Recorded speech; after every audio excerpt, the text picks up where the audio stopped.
I think they're fine. I think they understand. Some of them have been through it before when they were younger and understand it's part of it. You don't like to go through it. It's not fun to go through. It's painful at times, but understand. You just stick to you can't deviate too far from your plan, and you adjust and try to get better and fix things that need to be fixed.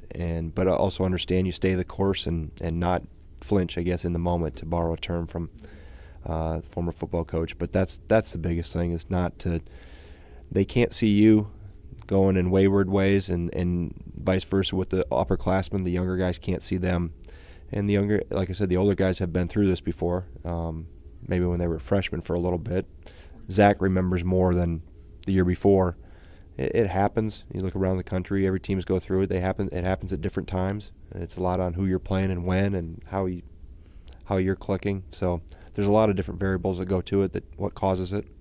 It was better. I think we still made mistakes, but I thought the aggressiveness and physicalness was better.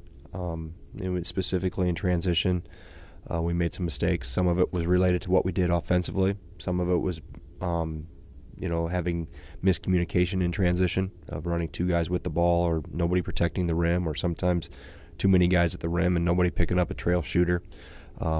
So it was all those things are correctable, and that's the one thing that allows me to sleep a little bit better at night, is that the things I've seen. Offensively, we did some good things. We've got to convert, but it was better than erratic shots and those type of things. So we'll clean that up. We're going to do some things, obviously, in the next few days to polish that stuff back up and re-emphasize some of the simple things that waned a little bit. Ohio State, we allowed to have too much confidence early. We gave them too clean of looks too early, and by the time we had picked up more of an aggressiveness defensively, they had gotten into a rhythm. You give them some easy shots early, stuff at the rim, exactly how the game started with a dunk, and they fed off of that.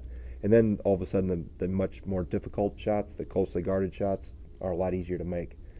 I thought Michigan State, had we converted better in the paint, had we converted at the free throw line, your defense is set much better.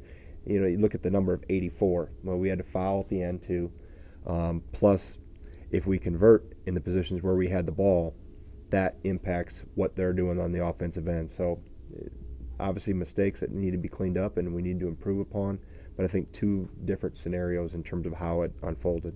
I mean, for as much as we work on it and drill it and show it, it doesn't come as natural as maybe it should. Is it the inability to jump stop or want it, remembering to jump? So we work on that quite a bit. But why?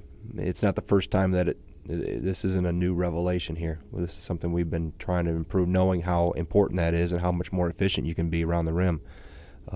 Even when we were, having some success in games, that was something that we needed to continue to improve upon.